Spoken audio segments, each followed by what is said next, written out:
Itu nasihat dari orang bijak bahwa obat penyakit hati itu ada 5. Kalau yang pertama adalah duduk di pengajian.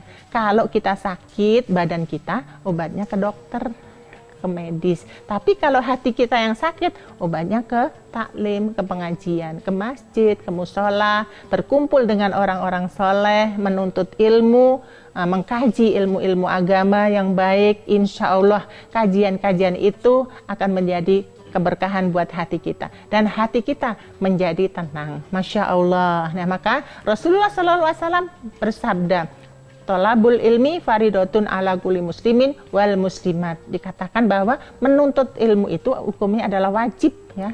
Mengkaji ilmu agama itu adalah wajib. Semangat mempelajari ilmu agama atau tafakuh fiddin, yaitu semangat mempelajari ilmu agama adalah wajib buat umat Islam. Maka dari itu hendaknya kita selalu senantiasa berkumpul dengan orang-orang soleh, ya, duduk di antara mereka mengkaji ilmu agama, bertanya kepada yang mengerti, lebih mengerti, dan dikatakan bahwa dalam pengajian itu kita boleh menyimak, bagi yang bisa membaca, bagi yang tidak bisa membaca, menyimak. Dan alhamdulillah, ya, semua berkah. Langkahnya saja sudah menjadi keberkahan. Belum niatnya, niat untuk berangkat ke taklim saja sudah berkah. Belum ketemu sama guru, memandang guru saja sudah merupakan keberkahan. Belum kalau kita apalagi kita menulisnya. Saat kita menulis apa yang diajarkan oleh guru, maka merupakan keberkahan dari Allah Subhanahu wa taala. Belum kita mengucapkan salam, ya. Salamnya saja kita sudah berpahala. Apalagi saat kita menulis apa yang sudah kita pelajari, apa yang disampaikan guru, kajiannya disampaikan oleh ustadz, kiai, orang-orang alim, insya Allah itu akan menambah keilmuan kita dan membuat keberkahan dalam kehidupan kita. Kalau kita mempunyai ilmu yang bermanfaat, insya Allah. Kapan lagi kita akan memperoleh ilmu? Kalau kita belajar di bangku kuliah atau bangku sekolahan sudah tidak mungkin, karena usia sudah tidak memungkinkan. Tapi harapan kita, ya, bagi orang yang sudah usia adalah hanya satu tempat, yaitu majelis taklim, mengkaji ilmu, belajar ilmu, yang bisa membaca, yang bisa menulis, yang nggak bisa pun mendengarkan. Menyimak saja sudah pahala. Insya Allah keberkahan itu akan kita peroleh. Pemirsa TV One rahimakumullah. Yang kedua, yaitu membaca Al-Quran. Membaca Al-Quran.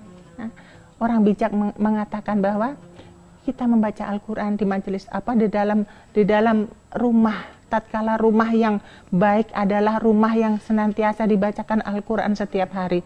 Rasulullah Shallallahu Alaihi Wasallam bersabda, dikatakan, khairukum man ta'alamal Qur'ana wa 'alamahu. Sebaik-baiknya orang adalah orang yang selalu membaca Al-Quran, mempelajari Al-Quran, mengkaji Al-Quran, kemudian mengamalkan dalam kehidupan kita sehari-hari. Masya Allah, subhanallah, dibenarkan dalam hati, tasdik bi qalbi, kemudian wa iqraru bil lisani, diucapkan dengan lisan, wal amalu bil arkan, kemudian diamalkan dalam kehidupan kita sehari-hari. Insya Allah berkah, ilmu yang kita miliki berkah, Al-Quran yang kita baca akan menolong kita, pahalanya akan menolong kita. Dikatakan Rasulullah SAW pernah mengatakan atau bersabda yang artinya, siapa orang yang mau membaca Al-Quran dan mempelajari Al-Quran, apabila membacanya lancar, maka di akhirat nanti akan bersama, akan ditemani oleh malaikat. Subhanallah. Tetapi bagi orang, kata Nabi, bagi orang yang membacanya terbata-bata, dibaca nak, tak dibaca ya, seperti itu, dibolak-balik, kebulik katanya orang yang mengatakan, Masya Allah, itu pahalanya 2 kali kebaikan, 2 kebaikan, Masya Allah, itu udah ada 2. Kemudian Allah memberikan pahala yang luar biasa, 1 huruf dalam membaca Al-Quran, maka pahalanya 1 kali kebaikan dilipatkan atau dikalikan menjadi 10.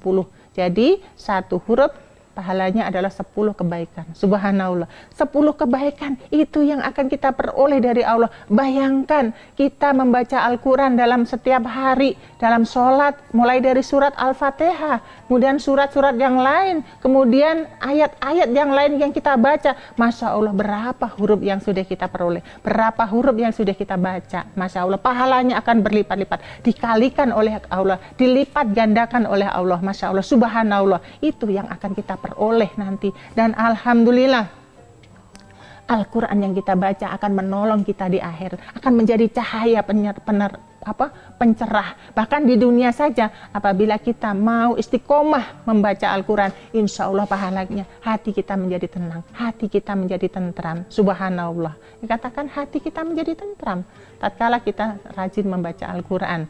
Sekarang banyak ya, kalau kita nggak bisa membaca sendiri, banyak kajian-kajian ilmu, ada awards, ada one day one weeks, ada one month one juz dan sebagainya. Misalnya one week one juz, yaitu satu minggu satu juz dan sebagainya. Ada one day one ayat, satu hari satu ayat. Kemudian ada one week one juz, satu juz satu bulan. Masya Allah, ada itu. Alhamdulillah bisa, apalagi kalau bisa lebih, pahalanya berlipat-lipat. Subhanallah, berlipat ganda pahala yang kita peroleh dalam membaca Al-Quran. Maka istiqomah dalam membaca Al-Quran, insya Allah Allah akan memberikan kemudahan, ketenangan jiwa kita, keberkahan dalam hidup kita. Karena Al-Quran itu apabila kita baca, Masya Allah pahala bertaburan. Malaikat berdoa, malaikat bertasbih mendoakan orang-orang yang senantiasa istiqomah mempelajari dan mengamalkan Al-Quran. Masya Allah, subhanallah, luar biasa ilmu yang kita peroleh dalam membaca kajian-kajian tentang Al-Quran. Al-Quran adalah penyejuk hati, Al-Quran adalah kalamullah. Al-Qurnis, Masya Allah, tenang, rasanya tenang, tentram, rasanya bahagia, orang-orang bisa mengamalkan. Minimal nggak usah banyak-banyak, satu hari cukup satu lembar. Kalau kita nggak sempat, ya usahakan, meskipun kita sibuknya seperti apa, satu hari satu lembar saja, ya, satu halaman saja, insya Allah pahalanya berlipat-lipat. Dan itu sudah berapa huruf ya, berapa huruf Allah kalikan menjadi 10. Saudaraku, insya Allah dari 10, dari berbagai macam huruf dalam satu halaman itu sudah berhuruf-huruf yang kita peroleh pahala kebaikan. Subhanallah. Yang keempat adalah, bangun untuk sholat malam. Masya Allah, rajin bangun sholat malam. Ngapain? Ya, ke kamar mandi? Enggak, tidak cukup kamar mandi, tetapi bangun sholat malam untuk melakukan ibadah kepada Allah. Tahajud. Dalam melakukan sholat tahajud, keberkahannya luar biasa. Kebahagiaan dan kemuliaan seseorang, derajat seorang terletak pada tahajudnya. Tahajudnya tiap malam. Apabila kita mau bersusah-susah, ya, maka Allah akan memberikan kemuliaan. Subhanallah, tatkala semua orang pada tidur relap dalam malam dan gelapnya malam, dalam sunyinya malam, maka kita bercengkrama dengan Allah, kita sholat tahajud, kita bermohon kepada Allah, memohon dengan sholat tahajud, sholat hajat, sholat taubat dan sebagainya. Insya Allah keberkahan akan kita milih, keberkahan akan selalu bersama dengan kita. Subhanallah, dengan tahajud kita akan memperoleh kemuliaan dari Allah Subhanahu wa Ta'ala. Tahajud mengantarkan kita kepada suksesan, tahajud mengantar kita kepada keselamatan. Tahajud juga mengantarkan kita pada kemuliaan. Insya Allah barokah kehidupan kita dengan tahajud. Kemudian kalau kita punya hajat, kita sholat hajat, lakukan sholat 2 rakaat saja, nggak usah banyak-banyak. Insya Allah berkah dunia, berkah akhirat. Insya Allah dengan sholat hajat dan tahajud, Allah memberikan kemudian. Ditambah dengan sholat taubat, minta kepada Allah, mohon pada Allah atas dosa-dosa yang kita sudah perbuat, baik dosa itu kecil maupun dosa besar. Insya Allah dengan taubat, bahwa semua orang pasti melakukan dosa, mulai dari pagi bangun sampai menjelang tidur, kita pasti punya dosa.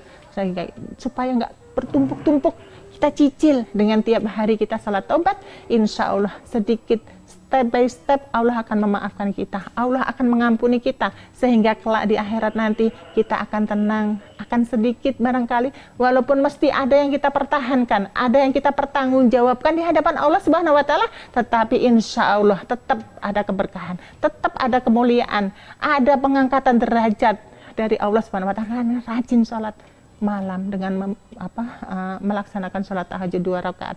Insya Allah apa yang kita harapkan akan dikabul oleh Allah Subhanahu wa Ta'ala.